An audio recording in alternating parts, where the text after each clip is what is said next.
Well, I'll give you two pieces of advice. I'd invest as much in myself as you can. I mean, you're your own biggest asset by far. I mean, you've got all kinds of potential. All the people in this room, you're lucky to be in this country, gotten a good education, but most people go through life using up a very, very small part of their potential. And so anything you do that invests in yourself,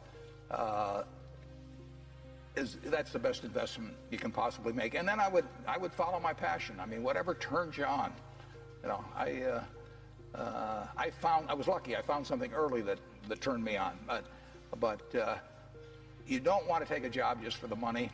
You don't want to take a job for an organization that you really don't feel good about, or work for people that you don't feel good about. You really want to be excited when you get out of bed every morning. And it won't necessarily be the job that you have 10 years later, but you'll be learning so much as you go along. And you know, I took a job with Ben Graham, my hero, and it, you know, I never asked the salary, and I found at the end of the month when I got my first paycheck what I was earning, because I just knew it was the right thing to be doing. So I would follow your passion.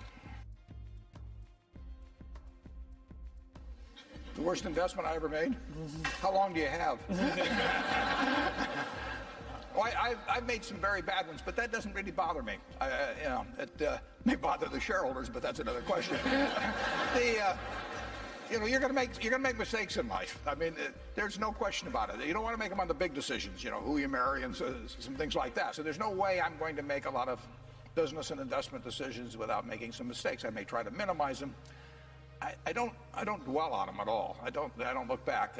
The biggest mistakes are the ones that actually don't show up. They're the mistakes of omission rather than commission. We've never lost that much money on any one investment, but it's the things that I knew enough to do that I didn't do. We have missed profits of as much as maybe $10 billion in things that I knew enough to do and I didn't do. Now, the fact I didn't buy Microsoft way back is not a foregone opportunity, because I didn't know enough to make that decision.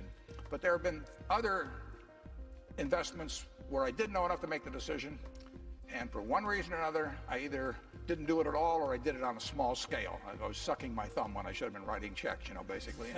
And those don't show up. There's no place where it shows missed opportunities, but I've missed some big ones. The triumphs in life are partly triumphs because you know that everything isn't going to be a triumph. And I would never get too hung up on mistakes. I know a lot of people that really agonize over them, and it just isn't worth it. I mean, tomorrow's another day, and you live it forward and just go on to the next thing.